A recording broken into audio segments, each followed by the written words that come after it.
बलूचिस्तान और खैबर पख्तूनख्वा में फितनुल हिंदुस्तान और फितनुल खवारिज के दहशत गर्दों के खिलाफ सिक्योरिटी फोर्सेस की कार्रवाइयां भरपूर अंदाज में जारी है। 4 रोज में 50 से ज्यादा दहशत गर्द हलाक हो चुके हैं, जबकि मुतादिद को घेरे में ले लिया गया है। बलूचिस्तान के जिला अयोब के इलाके संबाजा में सिक्योरिटी फोर्सेस ने मुसलसल 4 रोज कार्रवाई करके 50 से ज्यादा फितनुल खवारिज के दहशत गर्दों को जहन्नुम वासिल कर दिया है और दहशत गर्दों के मजबूत ठिकाने तबाह करके भारी मिकदार में असलहा और गोला बारूद भी बरामद कर लिया गया है और इन इलाकों को क्लियर करने के अमल में तेजी इस वक्त देखी जा रही है। और इसी तसलसल में खैबर पख्तूनख्वा के जिला बाजोट की तहसील लुई मावंद और वार मामून में भी ऑपरेशन सरबकफ दोबारा शुरू कर दिया गया है। हेलीकॉप्टर, गनशिप और तोपखाने से दहशत गर्दों के ठिकानों को निशाना भी बनाया जा रहा है, जबकि ज़िला इंतजामिया ने सिक्योरिटी खदशात के पेश नज़र मुतादिद देहातों में कर्फ्यू नाफिज करके शहरियों को महफूज मकामात पर मुंतकिल होने की हिदायत भी कर दी है। इन कार्रवाइयों के पस मंज़र में अमेरिका का BLA और मजीद ब्रिगेड को आलमी दहशत गर्द तंजीम करार देना पाकिस्तान की कोशिशों की तौसीक करार दिया जा रहा है। दफ्तर खारजा पाकिस्तान ने इस फैसले का खैर मकदम करते हुए कहा है कि ये गिरोह मुल्क में बड़े हमलों और कीमती जानों के ज़िया के जिम्मेदार हैं और पाकिस्तान दहशत गर्दी के खात्मे के लिए पुरअज़्म है। आलमी बरादरी के साथ ताउन जारी रखेंगे और सिक्योरिटी फोर्सेस वाज़े कर चुके हैं कि दहशत गर्दी के खिलाफ ये जंग मंतकी अंजाम तक पहुँचा कर ही दम लेंगे, ताकि मुल्क में देरपा अमन और तरक्की का सफ़र बिला रुकावट जारी रहे। और इसी पर बिलावल भुट्टो ने भी कहा है कि BLA और मजीद ब्रिगेड जो है वो मासूम लोगों को निशाना बना रहे हैं। उन्होंने मजीद क्या कहा ये भी देख लेते हैं।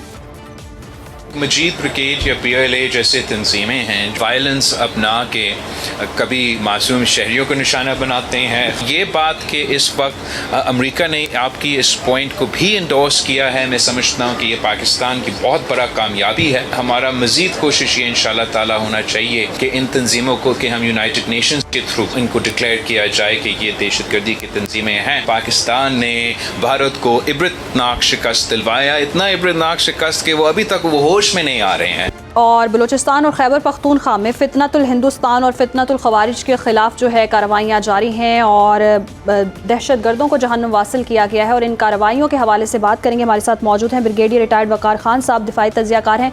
वकार साहब, बहुत शुक्रिया आपके वक्त का। जिस तरह से हम देख रहे हैं कि BLA और जो मजीद ब्रिगेड है उसको अब दहशत गर्द तंजीम करार दे दिया गया अमेरिका की जानिब से भी, तो पाकिस्तान के मौक़िफ़ को जिस तरह से तस्लीम किया जा रहा है कितना खुशाइंद है?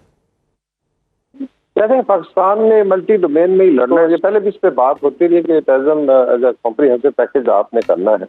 इसमें एक तो मिलिट्री ऑपरेशन जो विद इन पाकिस्तान चल रहे हैं, फिर सरहदों की हिफाजत है, देन कम्स डिप्लोमेटिक एफर्ट। और ये चाहे आपकी डिप्लोमेटिक लीडरशिप हो, पॉलिटिकल लीडरशिप हो या मिलिट्री लीडरशिप हो, हर कोई आपस में अपना हिस्सा डालता है। अभी आपने देखा है कि पाकिस्तान की डिप्लोमेसी है और स्पेशली इसमें फील्ड मार्शल सैयद आसिम मुनीर ने इसको लीड भी किया है। उसमें जो वेस्ट में स्पेशली जहाँ पे शकूक व शुबहात थे कि शायद पाकिस्तान का रसूख कम हो रहा है, वहाँ से आई थिंक एक बड़े मेजर ब्रेक थ्रूज है। और इसमें आई थिंक एक रीजन जो है वो मार्के हक के अब बुनियादी मखसूस ऑपरेशन है कि इसने पाकिस्तान को एक तो डिफरेंट स्टेचर दिया है और खित्ते में इसको भारत का बेसिकली पीयर समझा जा रहा है।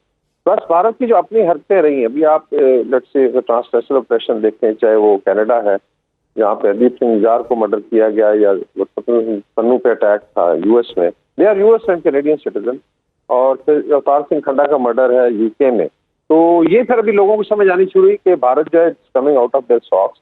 और आपको याद होगा कि जब मिस्टर ट्रूडो ने पूरा इसको फ्लोर ऑफ द हाउस पे उठाया, अमेरिका में रिसर्च एनालिसिस के लोगों का ट्रायल हो रहा है, तो इसको अगर आप कंबाइन करें, जो पाकिस्तान में दहशत गर्दी है, अभी आई थिंक वेस्ट को समझ आ गई है कि पहले इसको काइंड ऑफ दरगुजर किया जाता था बिकॉज भारत को एक आई वुड से प्रॉप किया जा रहा था। नाउ दे रियलाइज करना तो बड़ी मिलिट्री पावर है, इसको चाइना के अगेंस्ट तैयार कर रहे थे और पाकिस्तान ने अगर जबड़ा तोड़ दिया तो there is no I would say credibility left. और दूसरा I think generally people are concern कि अगर टेररिज्म होता है, और क्योंकि पाकिस्तान इनका एलाई भी रहा है, चाहे वो नॉन नेटो एलाई था, तो दे विल कम। और पाकिस्तान की आई थिंक जो भी प्रेस्टीज है in the committee of Nations बहुत ऊपर चली गई, तो ये आई थिंक उसके कुछ आई वुड से असरात हैं।